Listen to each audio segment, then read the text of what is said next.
Welcome to another edition of Frankly Green Bay, brought to you by Let Me Be Frank Productions. Get your laugh on with Frank.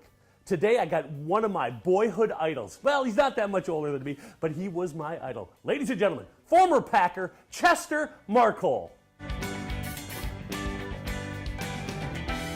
Welcome to another edition of Frankly Green Bay. Chester Marcol! Hey, good day to you. You know, we're in the old Packer Hall of Fame. Does it bring back some memories for you? Well, I don't know. I like the new stuff. Well, I got to tell you what. I saw the kick in 1980. I was 16 years old. I was a young boy in Arkansas, believe it or not. We watched TV. It was on, and you caught that ball, got the touchdown. And you know, you've been asked this question 1,000 times. When you got that ball, what were you thinking? You better not think. If an athlete stopped and thought what they're going to do, my number would have been tattooed on the ground, right? Yeah. So the only time you can stop and think what you're going to do when you line up over a golf ball, you got all kinds of time. Sure. Not in football, baseball, or any other sports. Well, you have some speed. Did you know that? Did you know you could run like that? I used to run a lot faster, you know, and because that's what I did when I was in high school. Yeah. I ran 10 flat, 100 You yards, did? not Okay. 100 meter, but 100 yards. Yeah. And I jumped 22, 2.5 for long jump when I was, like in 1967. So, I was blessed with athletic ability, and obviously whatever I picked up, I did well.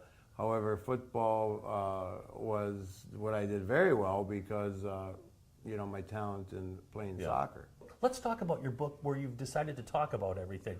Why? Well, the book was published and was never going to be Okay. done because I was not going to do it. And but Lori Miller from Boulder over there, she was always saying, come on, you should write a book, you should write a book. So she said one time when I talked to her, she says, Gary D'Amato is a real cool guy. Why don't you give him a call? I says, Lori, I'm not going to write a book. She says, I'm not asking you to write a book, just talk to him. So a few days later, before I even had a chance to talk to him, I get a letter in my house and it says, from Gary D'Amato, and he says, hi Chester, whatever else it said. He says, I'm a very much God-loving person, and if this book helps to save one life, it's worth writing. Well, I called him immediately, and that became a reality.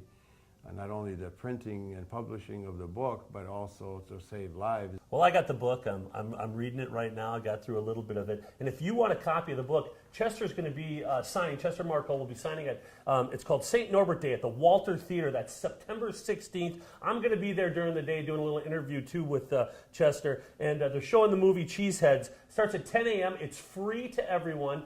10 a.m. to noon is the showing of the movie, and then 1:15 to 2 o'clock we're going to do a little talk back about the book. And how's the book going? Is it selling? Well, it's going. It's published quite some time ago, and it's serving its purpose. Yep. I have a great feedback about it, and it's helping a lot of people. When I go to places where there's a lot of recovery, speaking and stuff, it sells very, very well. Wow. I tell you what a great story and what a great man. You've made it through so many things. And a book, when it's bought, autographs are free. Autographs are free? Correct. I like that. Chester, thanks for joining me. Thank you. Join us next week as we bring another creative person from northeastern Wisconsin.